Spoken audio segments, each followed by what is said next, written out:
Hey everyone, welcome to The Road Taken. I'm Priya Rangaswamy, and today we are going to be speaking with Soundarya Balasubramani. So I'll just briefly give an intro about her, and then we'll talk to her more about her journey. So, in one word, if I were to describe her, Soundarya is a trailblazer.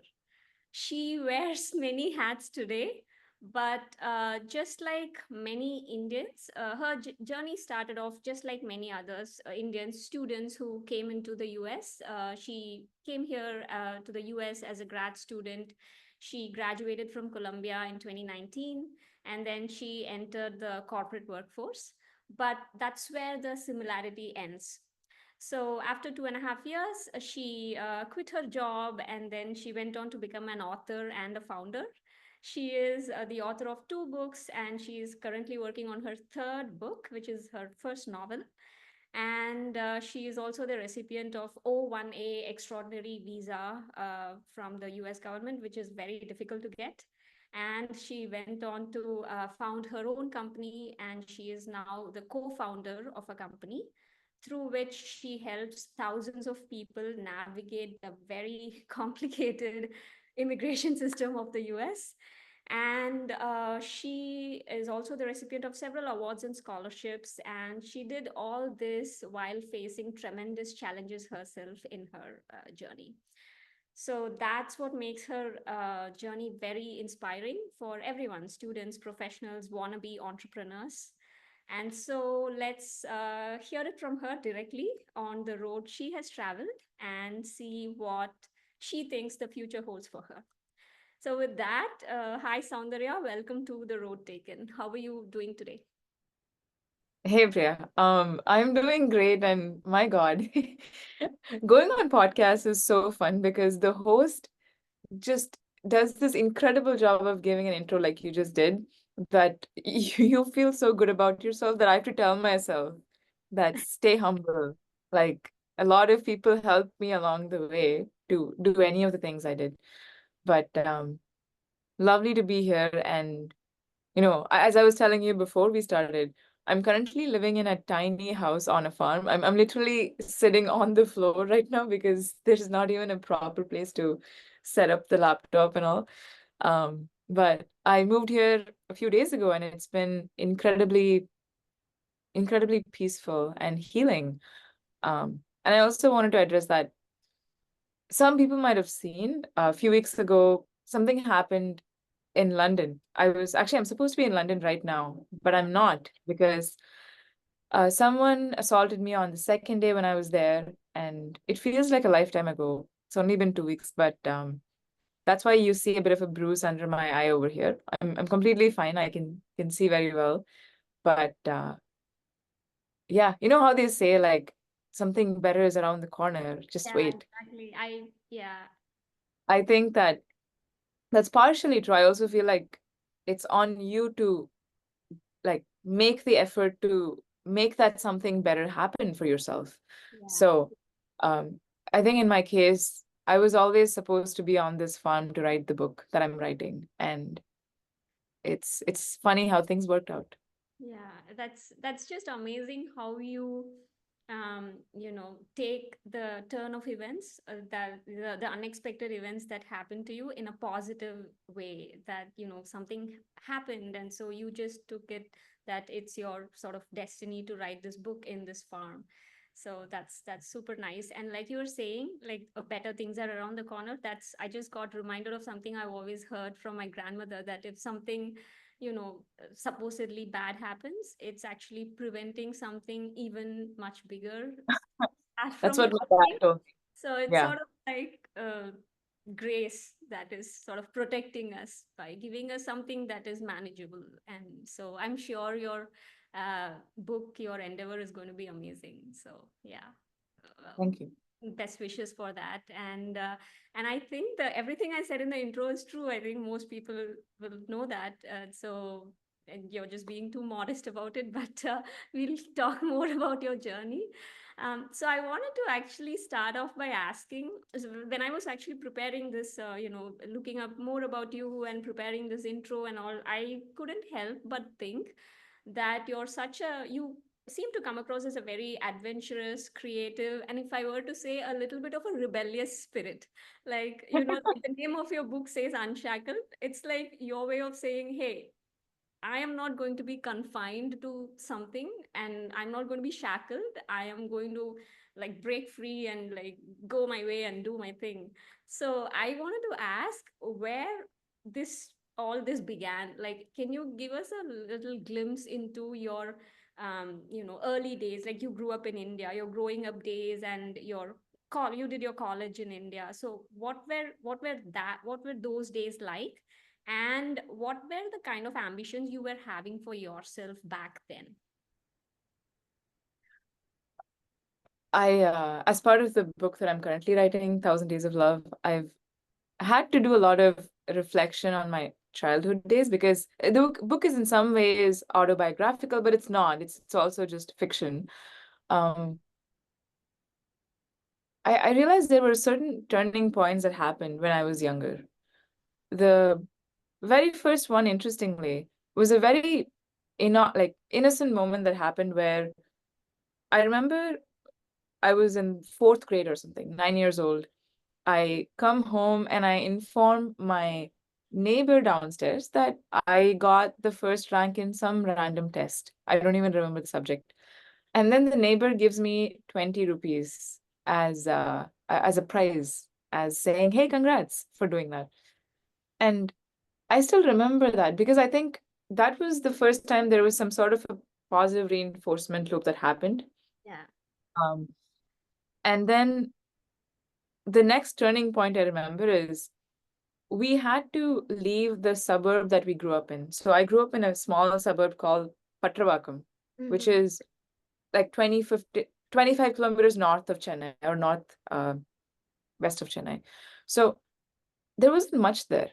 It was just mostly going to school, coming home, finishing your homework, and then going and playing with your three friends, Mm-hmm. playing all sorts of games. Like we'd invent games. Yeah. Um, but then when my brother had to go to college, and I was about 13 years old, my parents decided to move to the main city of Chennai. And I was completely against this. I hated the fact that we had to move away because I was so happy and content there. Friends. Um, Yeah. and then I moved to this new place, and I remember the first few weeks in that school was just horrible because I was failing at everything. I mean, I barely knew Hindi, and the Hindi was mandatory in the school that I studied in. And this teacher would teach in Hindi. So it felt like I was sitting in a class of Greek or Latin or French or German. I had no idea. Yeah. And even the other subjects, I was failing. I was doing so poorly. Um, and I remember telling my dad that I want to go back. I don't want to stay here. And then he said, stay until the end of this academic year.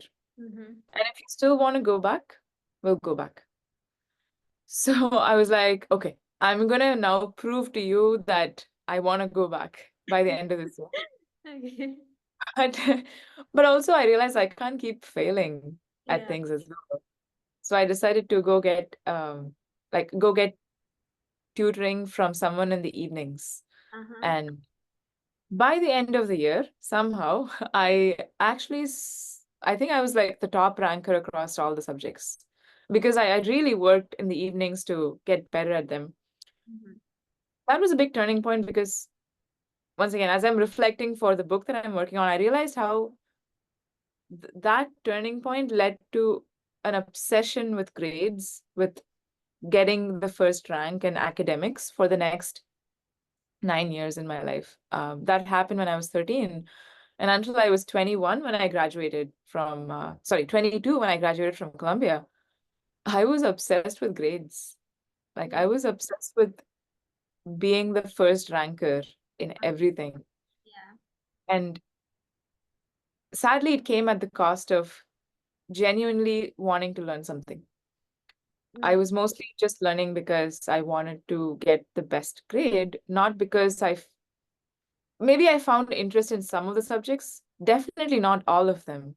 Yeah. Um, and so, anyways, that was a big turning point as I'm thinking right now. And of course, the third one is to come to the US or go to the US since I'm in India now. Moving to America was the single like biggest turning point that I think anyone would have in their life when they're moving to a new country, as Yeah. I'm sure with you as well. Um, but yeah, I'll stop there. I'm sure you have other questions. Yeah, no, it's your early days are very interesting to hear about because you talk about these different turning points or pivot points that, when you look back at that time when we are going through them, we think they are very challenging and makes us very uncomfortable. But then when in hindsight, when you look back, you realize that it was those changes that made us stronger and like inculcated those values that we now that are now kind of helping us through our path. So that's amazing to hear your early days.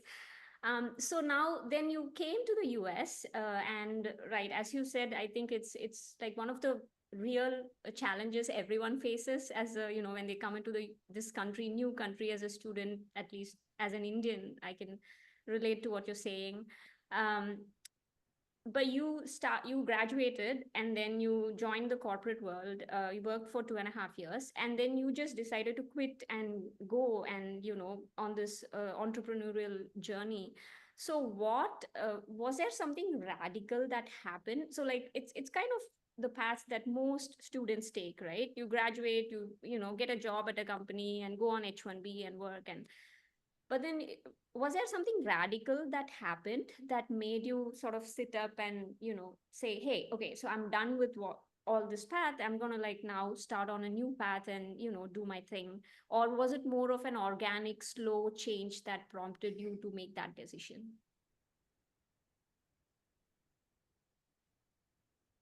I can only say this from my journal entries. So thankfully, I've been journaling for at least the last 5, 6 years. And actually, no, more than that, but at least digitally, I've been journaling for the last 5, 6 years. Before that, it was all on paper. My journal entries tell me that as early as a month into my time at Salesforce, where I was a product manager, I wanted to leave, although I didn't want to become a founder. That came much, much later. But at the very least, I wrote that I really want to quit and I want to go join a startup or I want to do something that I cared about. Mhm. I don't really care about what I'm doing right now. And I'm really just doing it in the beginning, it was for the money because I had to pay back my loan. And then after I paid back my loan in the first year, it was just because of the visa. There was no other reason, nothing else that kept me there. Um, Mhm. so it wasn't a decision that I took after 2.5 years. It was there on my mind since the first month. But I waited for a year to pay off the loan. And then I thought, let's try moving to a startup, see how that's like. I tried and interviewed at several startups in 2020. I think I got to the final stages in some of them, but nothing materialized.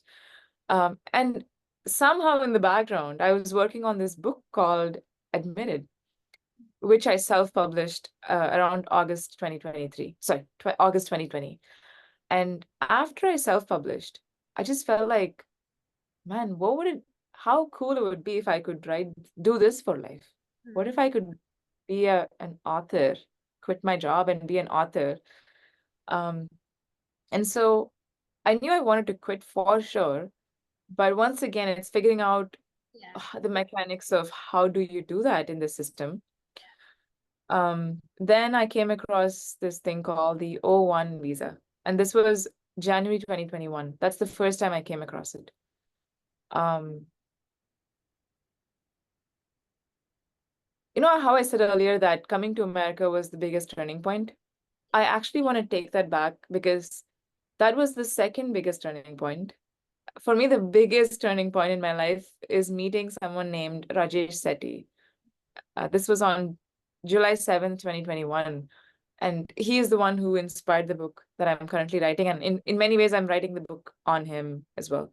So I mentioned this because after I met Rajesh, I think of my life as before Rajesh and after Rajesh.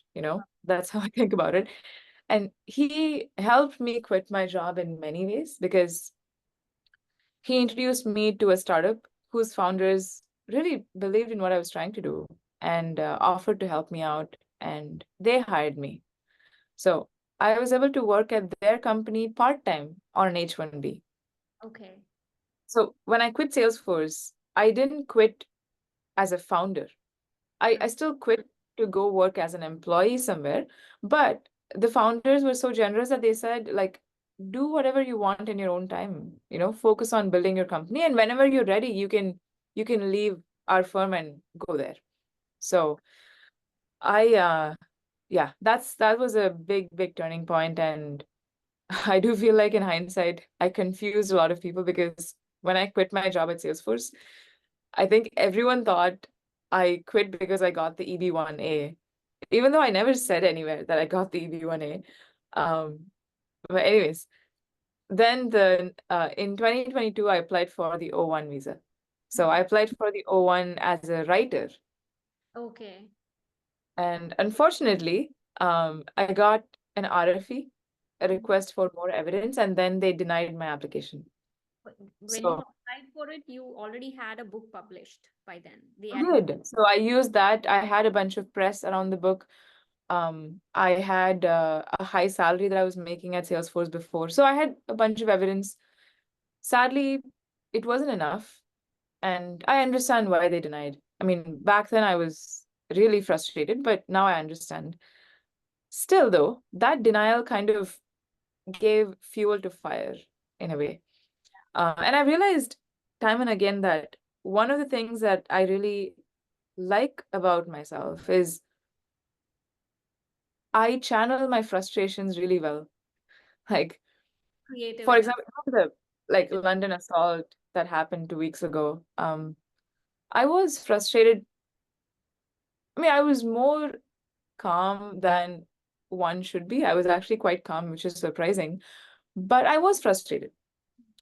But I realized like there's a way to channel it productively instead of just like boiling in that anger. Um, when I got the denial, I was in bed for 2 days. I didn't want to leave. I was just so, I don't know, there was a lot of feelings of anger, shame that this didn't happen, and sadness because I spent $15,000 in the whole process. So much money and time just it felt wasted. Um, but then I was like, okay, I can't keep crying in bed. I have to move on from this. So I had been wanting to write an article on the O1 for a long time. I thought I should get the O1 to write about it. Mhm. But clearly, I was not going to get it for a while. So I was talking to Rajesh, uh, and he said, why don't you send an email to your subscriber base? Just ask them, hey, are you interested in a book on immigration? See what they're saying. So I remember that Friday evening on June 22nd, I sent out an email to 2,400 people. And this was a Friday evening at 6 p.m. Like the best time to send emails, right? Where everyone is logging off from work. They want to shut off their laptop. And I didn't even think, I just sent it out. And the next day I wake up, I see some like 60 emails in my inbox. And over the next few days, I get tons of emails from the people I emailed.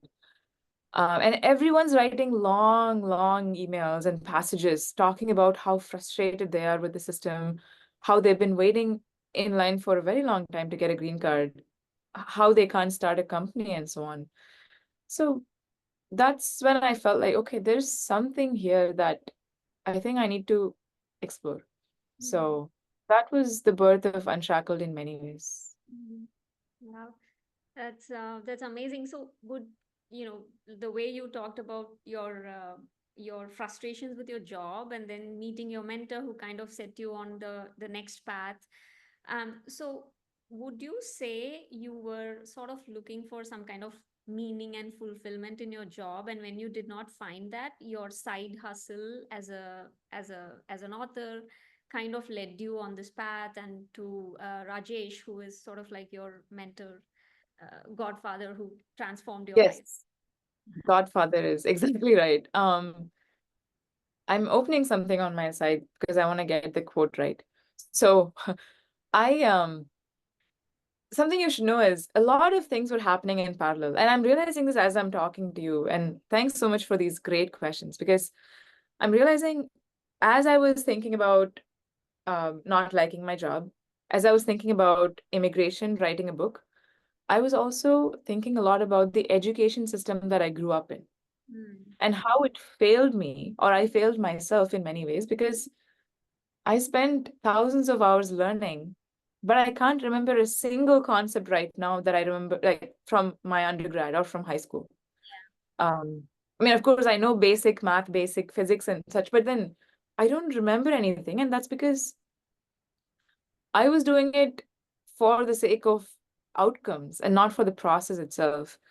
And so 2019 was a big transformational year for me in the sense that for the first time, I realized I was learning for fun, not for getting grades, not for getting a pat on the back. I was just reading books and papers and articles because I love doing that. This was in So your grad school. This was your grad school? this was right after I graduated, the first year after grad school. And that's such an formative, important year for anyone, right? Because that's the very first time you don't have anyone telling you this is the next goalpost. You Yeah. don't have anyone giving you feedback. I'm sorry, someone's calling. You don't have anyone who is, you don't get positive or negative reinforcement from the people around you. Of course, you could say you're getting it from your manager at the job, but from a true learning sense, like when you were in high school, you're not getting it anymore. And so I was thinking a lot about education. I read a lot of books on it. I even spent 6 months trying to build a startup on education, trying to think of what would the future of learning look like. So I'm saying all this because you asked me the question of passion and meaning. One of the quotes that I came across while listening to a podcast back then was, what risk actually looks like is not doing something that you will then spend the rest of your life regretting. And that really hit me. I can't say why, but I felt that life is short. Yeah. You keep hearing from people that life is short, but I actually felt it. And I really felt like, my God, I'm not gonna die a corporate employee doing something she doesn't even like after all this. That would be so sad. And yeah, and it was of course, I don't think it was like one moment, but it was the things I read that influenced me. It was Yeah. the people that I was looking up to who inspired me. Um, and overall, I really felt like more than passion and meaning, I have to wake up and be excited about what I'm doing today. I have to know why I'm doing it. And to be very honest, being a founder is not easy. I mean, not was. I'm still a founder. In the last 2 years, since I've like truly embraced this path of being an author and founder, there were many, many days where I was doing things that I didn't quite enjoy. Like I would be even last few days, I spent like 4 or 5 hours in the last few days literally just importing subscribers from one account to another account on this email marketing platform. Really redundant work. I was going through 600 email IDs to figure out, for example, let's say your email is priya1989@gmail.com. I forgot to get people's names when they put their email. So I was literally going through 600 email IDs to figure out what name could this be. But my point in saying all this is, but there's not a single day in the last 2 years when I felt like I don't want to do this. I know why, even though it's really boring, redundant work, I know why I'm doing it. And I know I have the choice to stop doing it if I don't want to. Um, and some people feel like they don't have that choice, including myself. When I was at Salesforce, I felt like I didn't have the choice to just do what I wanted. But in hindsight, that's not true because I could have always quit the job and gone back to India. I just was too scared to do that. So it's kind of a, I don't know, hopefully for whoever's listening to this, I feel like as long as you're in a, not a, a dictatorship, and that Yeah, there's no war happening around you, and that you're medically okay, I feel like you have the choice to do what you want. And of course, financially as well, you have some sort of a safety net. Um, you have the choice to do what you want, and it's mostly just fear that's stopping people, yeah. including myself.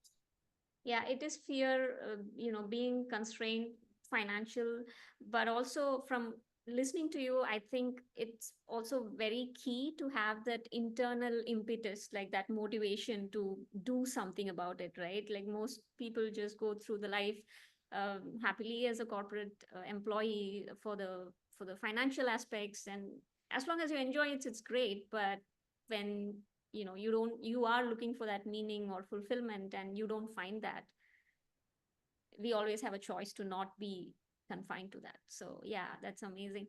And so you talked about sort of delving into your journey as an author. You talked about starting Unshackled by sending an email to your subscriber base.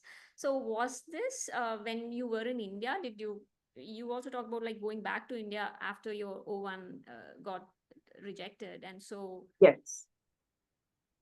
by Uh, that, did you already had a built a subscriber base from your previous book, Admitted? Is that? I had a small subscriber base, I would say. When I started Unshackled, I had 2,500 people who had commented their email on a LinkedIn post I made, which went viral like 8 months ago. So, anyways, I had a few thousand people. No, I wasn't starting from zero. And I had some social media following. I think back then my LinkedIn was at 10,000 people. It was not nothing. Um, but I I sent the email mid 2022 when I was still in San Francisco or Oakland, California. I only went to India end of 2022, early 2023. But I wrote the entire book in India.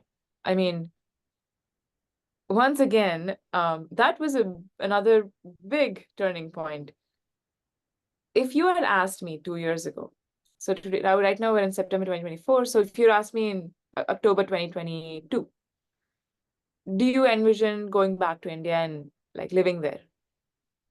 I would have said, hell no. There's no way I'm going to go back to India and stay there because I left India wanting to not return again. I mean, of course, I would return to visit my family for a few weeks, but nothing more than that because I I wanted freedom so badly when I left India. I wanted physical freedom to walk out when I want to wear shorts if I want to live with men and women both if I wanted to. Um, because I grew up in a very conservative household where you can imagine how your parents are extremely protective of you, and the way they show their care and love sometimes can be very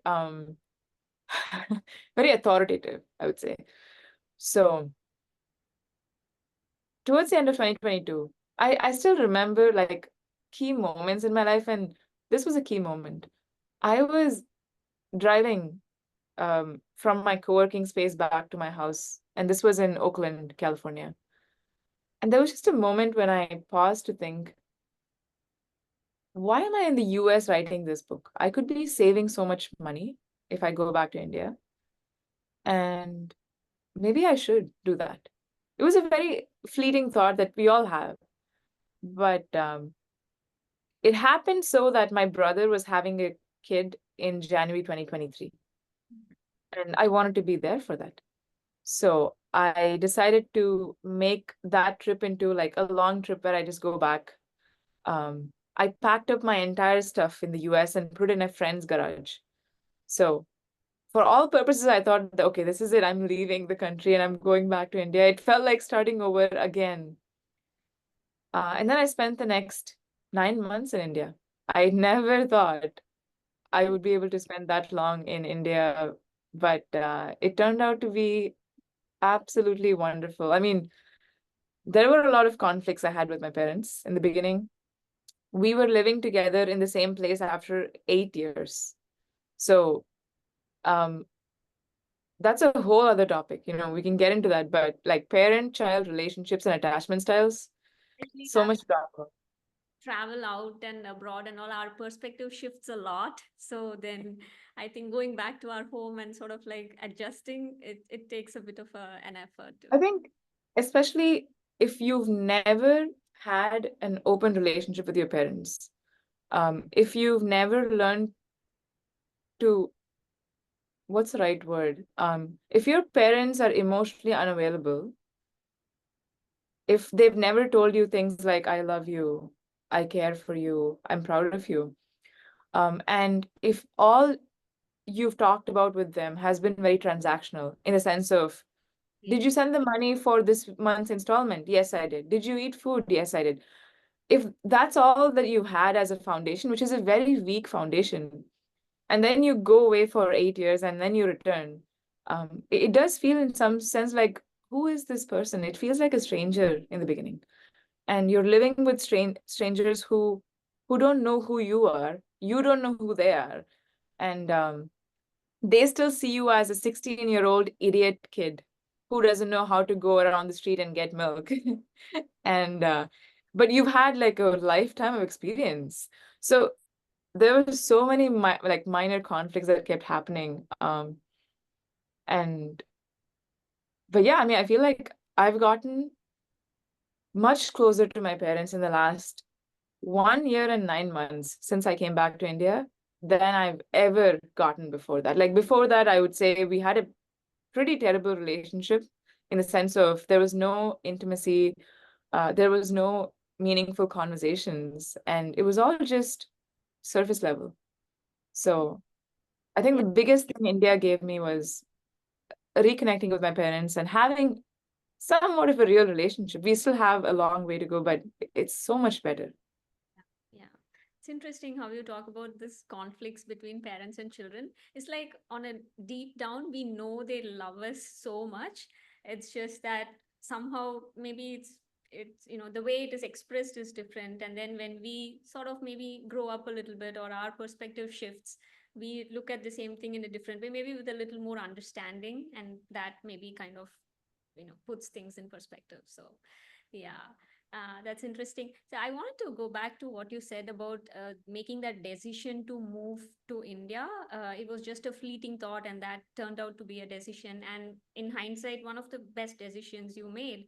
But I think for most people, that making that decision is very difficult, as you were also saying before, because it leads to a lot of anxiety, uncertainty about the future. Like, okay, if I drop all this in the US and I go back to India, what you know what does the future hold for me, right? It's very uncertain. And so I think that making that decision, that anxiety is what I think holds a lot of people back.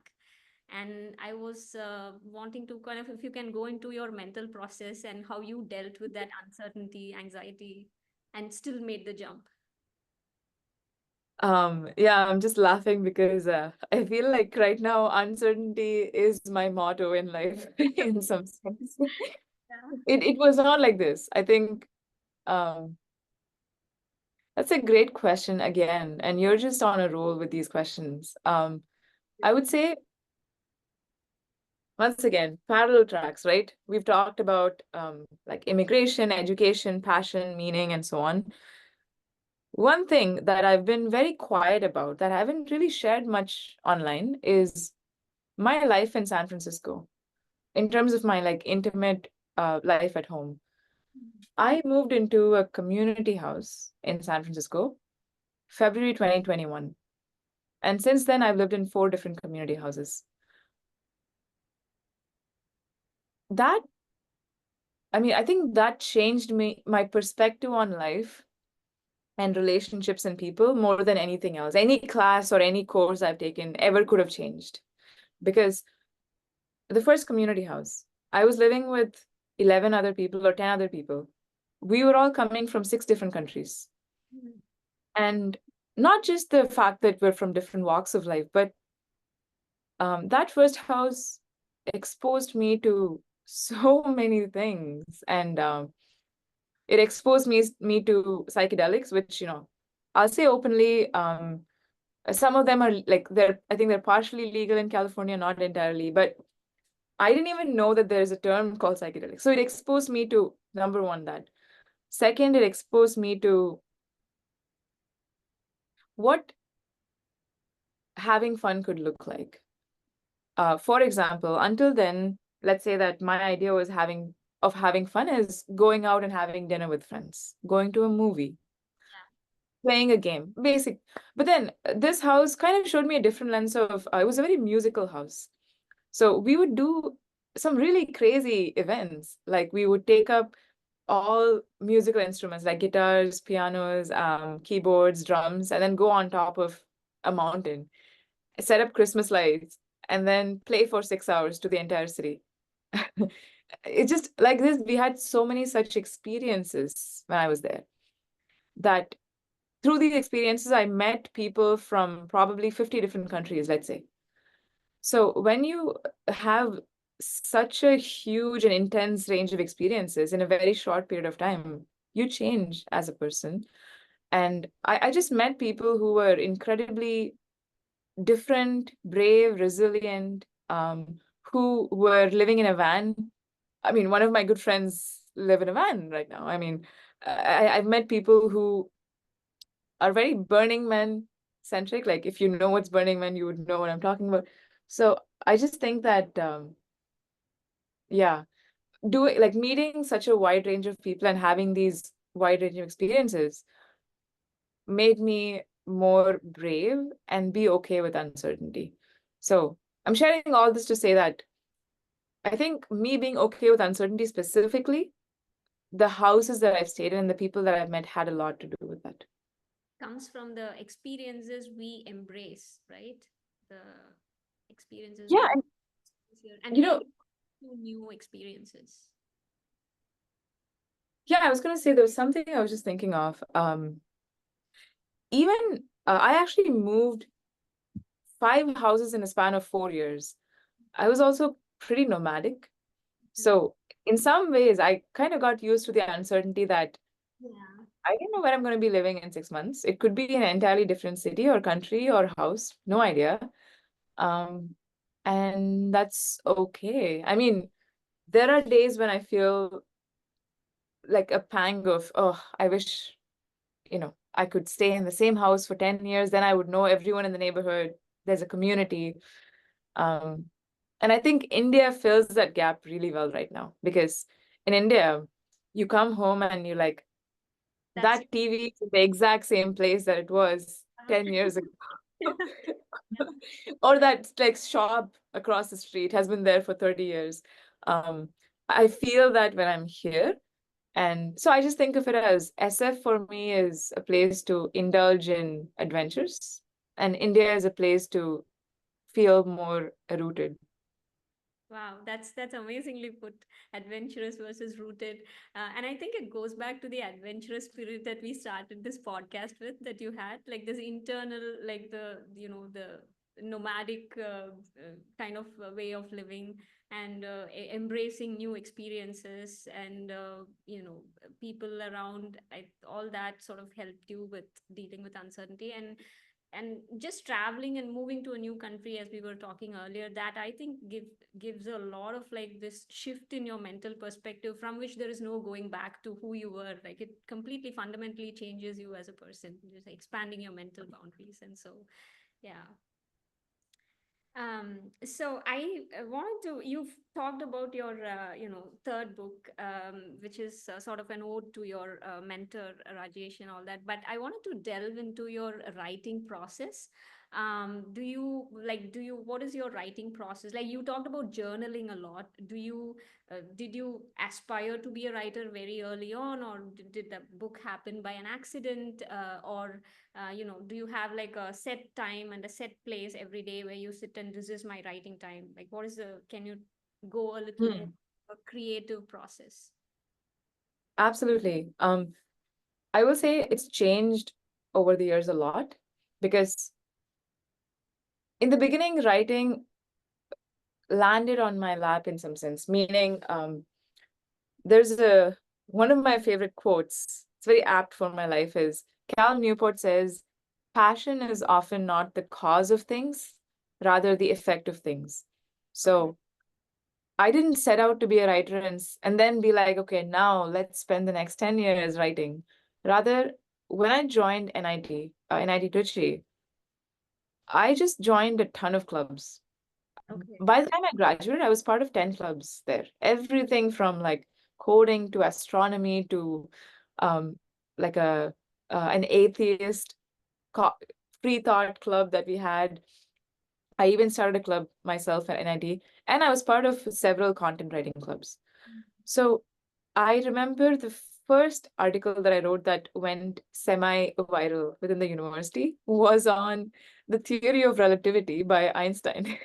It was it was so weird because I wrote this just this long article because I wanted to learn more about the theory of relativity. And then I published, and so many people liked it because they found that it was so easily explained. Like they could understand what the theory is finally. Okay. And that was the first time I felt like there was a positive reinforcement loop once again. You get a few dozen people telling you that they loved it. Now you want to write more. Yeah. Yeah. Then I kept writing more and more. Another article that I wrote towards the end of my college days also went viral and reached even alumni of NIT. Um, this was on, I think this was called 10 Things That NIT Taught Me. So that's how it started off. When I came to Columbia for master's, I really just used writing as therapy or as a way of learning something. So I would write articles about my life, and I wrote an article for every month that I was at Columbia. I called it the Walking Left to Walking Right series Was this a because blog? this was a blog. So like in India, you walk on the left side, US right side. So sorry, left side and right side. And so that people really loved. Like so many people would come and tell me I love reading this. And I would also write articles on things like I wrote a very technical article on machine learning, on how Google search works, how drones work, all like technical product stuff. Um, so I feel like over the years it's transitioned. I've written about everything from neuroscience to psychology to education to career. I really just pick up whatever piques my curiosity and write about it. Writing books, I've published 2 books and I'm working on another one, but I have at least 4 unpublished books, Hmm. meaning things I started but I never finished. Yeah. Unfinished, I should say, unfinished books. Um, and I started writing the first book as early as end of 2019, but it didn't pan out. Nothing happened there. Um, and so, yeah, after spending several years writing, I just realized that I'm a decent writer. I can write from my heart. And eventually, I want to be a really, really good writer, but I'm still getting there. So, one last thing I'll say about the process you asked me. I can talk about the current book because I think with the first book, I admitted I didn't even want to write a book. It kind of happened by accident almost. With Unshackled, I I did want to write a book. I set out to write a book and I wrote it. Um, there were like 3 to 4 months in 2023 when I would go to this small office next to my home in Chennai. It was like a dingy, small, dark space. I would just sit there from morning to evening, do research, write, think, eat. That's all. So Um, was when you were after your grad school or this was Unshackled. This was last year, so early last year. Yeah. But I don't think I've ever pushed myself as creatively as I'm doing for this book because Unshackled was nonfiction. yeah. Admitted was nonfiction. Like there was a lot of research involved, but the writing itself, it's not that I had to get every sentence perfectly right. But with the current book, it's different. It's fiction. I have to imagine things that never happened in my life, which I'm not used to. I used to write sci-fi in college, but it's been so long that right now my process is I um I wake up, I walk around the farm for about 30 minutes while listening to a book on writing fiction. Mm-hmm. And then I would meditate for about 25 minutes and then start writing. And until 1:30, I make sure to not check email, social media, phone, and nothing until 1:30. So there's like a 4 or 5 hour nice time I have in the morning. That is like that is pure. It's not polluted by people messaging and calling and nothing. And I think that's so important for writers. I mean, just there's no other way you can dig deep into your consciousness and try to pull out your insights and ideas if you don't have that undisturbed, undeterred time every day. Yeah, so glad to learn about this, how you nurture the writer within you. But you also talked about having, unpublished or unfinished books and all that. So it's like how one idea always leads to another, right? So I have two questions based on what you said. Like one is, do you sort of note down your ideas or just write whatever whenever it pops in, or do you like save it for this time? And second is, sometimes creativity doesn't happen when we want it, right? It just flows at some Oh, random. yeah, When you absolutely. work from 9 to 1, this, without just interruptions, um how do you handle it? Don't you have like a writer's block or something on some days when maybe at other times of the day you feel you can write better than this set time? Well, this has only been practicing for the last, I would say, like few weeks. And so I can't say much more, but I'm glad you asked about the note taking because we go back to parallel tracks again. You know, we talked about many parallel tracks so far. The other very, very important lesson I learned in 2020 was the importance of note taking. Mm. I read this book back then called How to Take Smart Notes by Sonke Aaron. And it's not even about taking notes, actually. Like, contrary to the title, the book actually talks about how to learn. Mhm. How do you learn actively and not passively? So that's also the year that I just discovered something called Rome research. I've talked about Rome a lot in my videos and content. It's just a note-taking tool. It's nothing more, but it connects things in a bi-directional way. So let's say like Wikipedia, for example, is one directional. You go to, let's say, a Wikipedia page on Indian history, and then from there you're taken to another page on like Indian mythology. But in Rome, let's say you navigate from these two pages. In both the pages, you will see the other page. So it's all like bi-directional. And it gets extremely powerful when you know how to use this. So I would say one of my superpowers that I've seen very, very few people have is that I take incredibly like vigorous and impeccable notes when I think of an idea or for example, when I meet someone for the first time and I want to record what happened in that call, like I take the time to sit down and write that down. And these days I also do voice journaling because of AI. And so we all have so many great ideas, and they generally come in the most unexpected moments when you're in the shower, Yeah. when you're talking to someone. Like on this call, by the way, I got two ideas, which I'm going to go write after the call. Or when you're right before you're going to sleep, you get an idea. But then people don't capture it, they just let it go. Yeah. And then move on to the next email and the next phone call. But Little I more. realized it's so important. So I actually I was capturing ideas on this book that I'm writing for the last 3 years. The very first idea was captured on September 19th, 2021. So it's been 3 years of capturing ideas. So I have a long list of things that I already have to take from. So I'm not starting from scratch in any way. Yeah. Wow.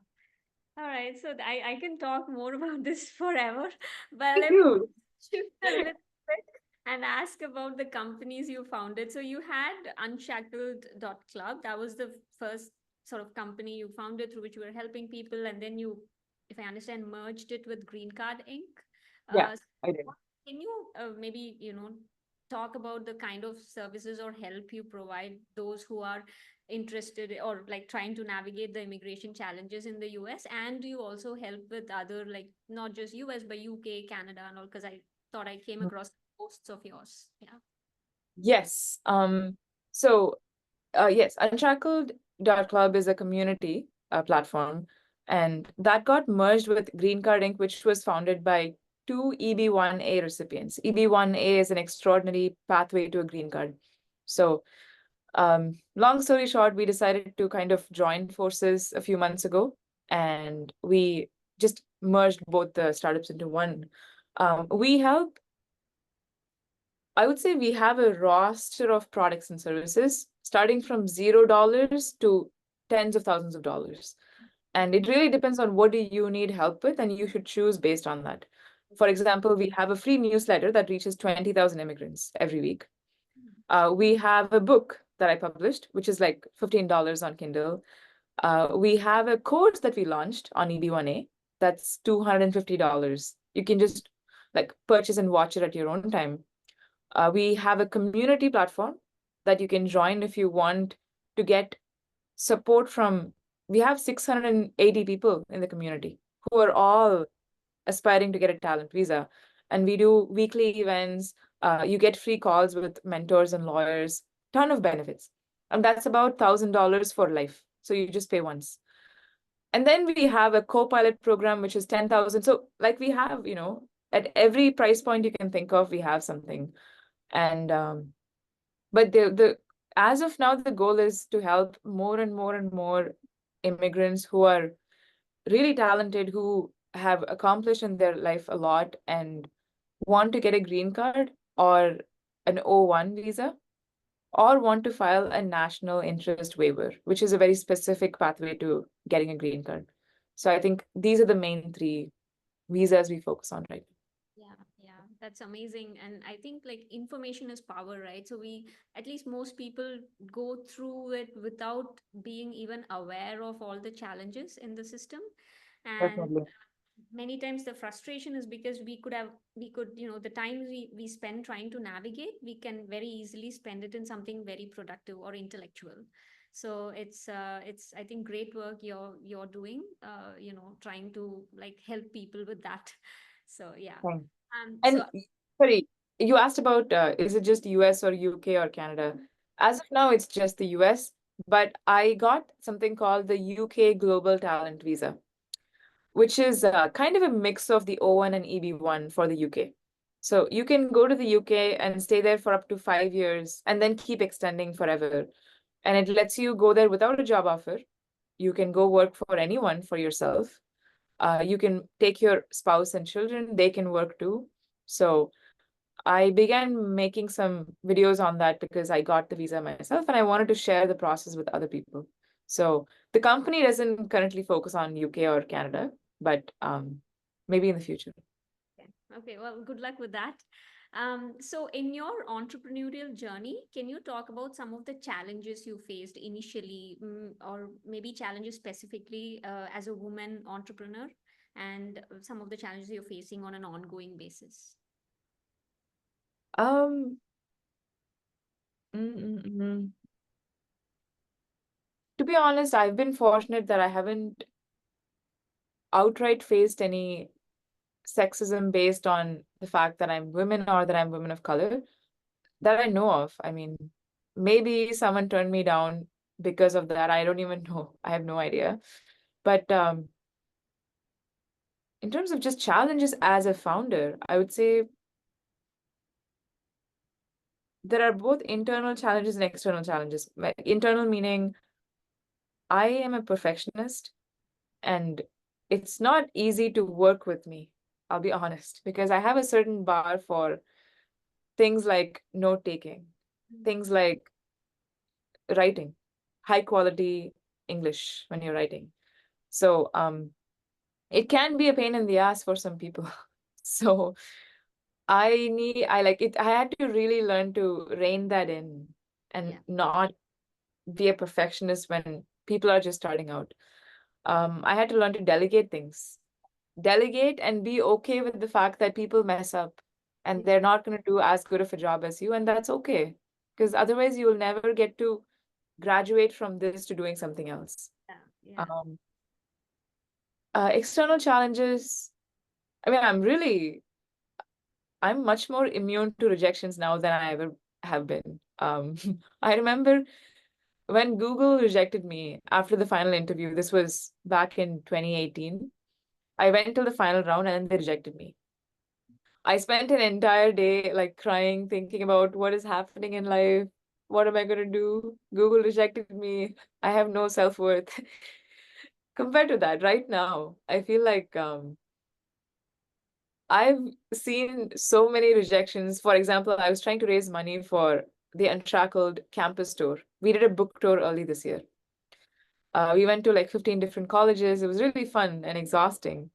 And we need to raise sponsorship for that.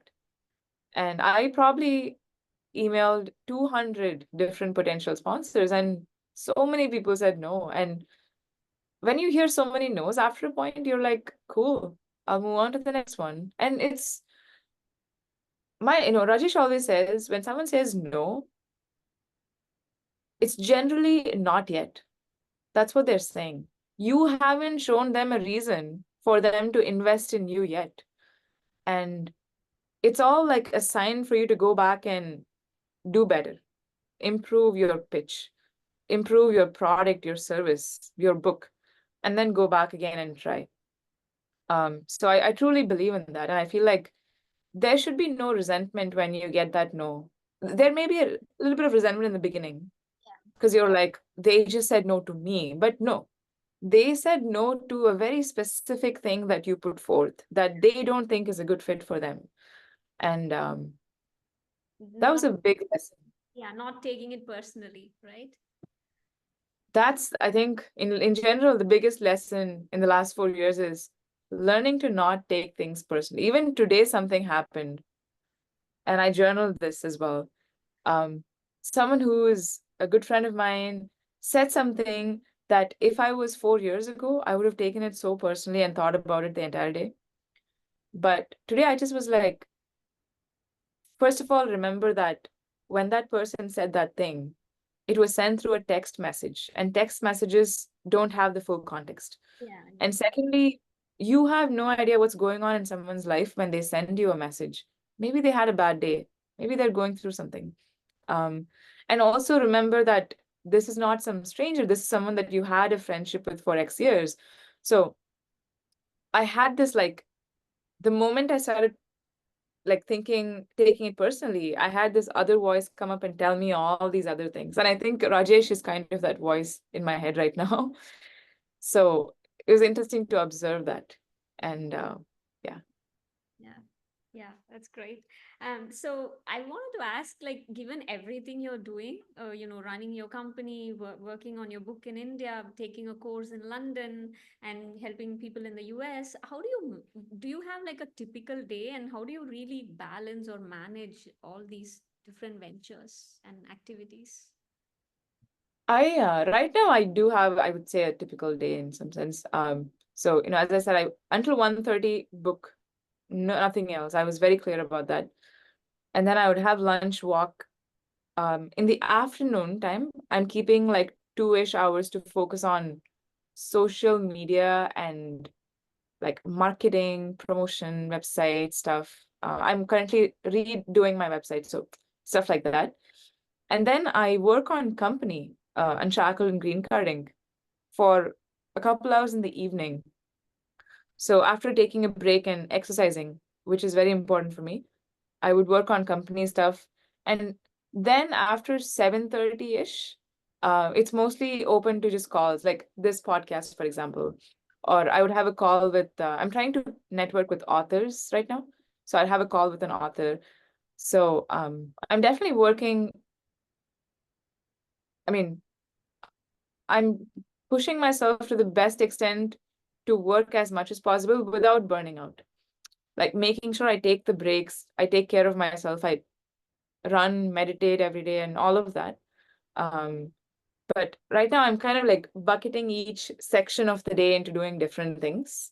And it's been working quite well so far, but it's too soon to say something.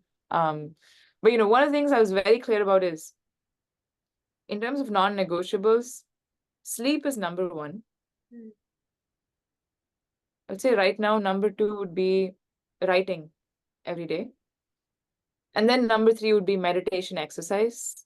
And then, like more and more and more things. So sleep, I realized early on that, yeah, I mean, if I don't sleep 8 hours or 7 hours a day, I can't function the next day. Yeah. So some people can sleep 4 hours and do it, and I don't understand how they do that.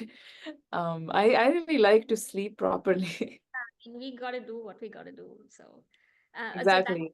leads to my next question, which was about mental health. I think in several of your interviews, you've been very candid about your mental health challenges, especially during COVID and all. So you mentioned meditation, running, and also how did how did your, I'm more interested in knowing like your road to recovery when you were facing all these mental challenges. How did you start the recovery process, and what you do on an ongoing basis? I actually published a long article called How I Went from Self-Abuse to Self-Love. This was in 2021, May 2021 or something. I think that article would go into this in much more depth than, I may be able to in right now. But with mental health, I don't think it's just one thing that changes or helps you in getting better. It's many things. It happens at a physical level, at an emotional level, and then at a spiritual level. So physical level, of course, if you move more, if you're exercising daily, um, I began doing that in 2021, like actually going to a gym and exercising. I also began meeting a high performance coach who was really a life coach.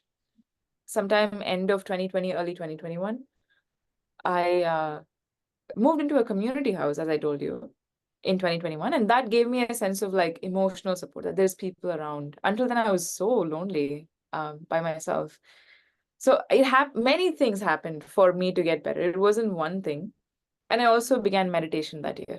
So, like at different levels, it happened. And now I think I have a lot of coping mechanisms. And my only advice on this would be to like build coping mechanisms for yourself when crisis happens. And, for example, in my case, it's journaling is a coping mechanism. I meet with a therapist every week for an hour. That's a coping mechanism. Rajesh is a coping mechanism. I talk to him like 3 times a day. So we talk about everything. And also a very healthy set of friends and family around you. Like you can rely on them. Very important coping mechanism. Exercise. So now I have at least 5 different mechanisms through which I take care of myself. So I think this wasn't the case 4 years ago. I barely had any of this. That was the problem, I think. Yeah. We are getting to the end of the podcast. So I just wanted to ask, like you mentioned meditation and, also healing from a spiritual self. So what role has spirituality played in your journey? Do you believe in a higher power, destiny, karma, or, or it just like more Um, inherent? I I honestly feel like I've not read enough or thought about this enough to say something meaningful. I strongly have believe in intuition and following your intuition. I've done that in so many instances. Like I went to Hawaii for a month a few years ago because of intuition. Okay. And I just like I felt like, oh, I should go to Hawaii right now. And I went there for a month. So um that I really truly believe in, that there is a universe out there that is listening. And if you put out good energy and good thoughts, it'll come back to you. And if you put out bad thoughts, it'll come back to you as well. Um, I've read a few books on Buddhism and self-help, but nothing more than that. So that's like the end of my knowledge. Yeah, that's great. And so just one last question. You seem to be a very avid reader as well. So would you like what would you say were the three books maybe that had a profound impact on you? Ah, hmm. To be honest, I'm not an avid reader as you may think, because in the last 2 years, because I was so focused on writing Unshackled and just building a company out of this, I didn't read as much as I did before. So 2019 and 2020, I read a lot. And when I was younger, I would read voraciously. I would read a lot of fiction. Um, but the last 2 years, not so much. This year, I picked it up more. I probably read about 9 books this year. Not a lot, but not nothing as well. But I also read based on need. Like right now, let's say I'm writing a chapter around Parkinson's. So Rajesh has Parkinson's. I want to learn more about Parkinson's. I would then go read a long article or a guide or a book on that topic. For example, last year I organized a big launch party for Unshackled. And I wanted to know, how do you set up a great event? So I read this book called The Art of Gathering. I read half of it. So it's really based on need at different points in life. But in terms of like the 3 books, I'm just telling what's coming off top of my head. I don't think these are exactly the top 3, but How to Take Smart Notes by Sankhe Arun, because it changed the way I thought about learning that time. Um, I loved reading Shoe Dog by Phil Knight, the founder of Nike, just because at the age of 62, I think he began writing that book, and he remembered such like minute details from when he was 20 years old or 24 years old. Amazed at that. Um, Recently, I read a memoir called The Glass Castle by Janet Walls. I mean, it shows the story of a dysfunctional American family who is incredibly poor. Um, Once again, the writing was fantastic. So, just 3 books that came to my mind. Great, yeah. Well, I think that concludes the podcast. I have lots of questions. I can talk for another more than an hour, but in respect of your time, so we'll end this here. Thank you so much for sharing your story. It was just so amazing and inspiring for me personally, and I'm sure to everyone who listens to this. And my best wishes to you for your your journey in London and your upcoming novel, and everything you have, your aspirations for the future. Thank you so much, So Soundarya. much. I mean, podcasts are so incredibly fun, and that's why I say yes to like most podcast invites, just because you're doing so much hard work in like doing the background work, coming up with questions, and the questions are so good always that you're giving me such a great chance to pause for an hour or hour and a half and just think about life, reflect on what's happened in life so far. Um, I love doing them, and this was so fun for me. Thanks so much. Thank you so much. Bye bye.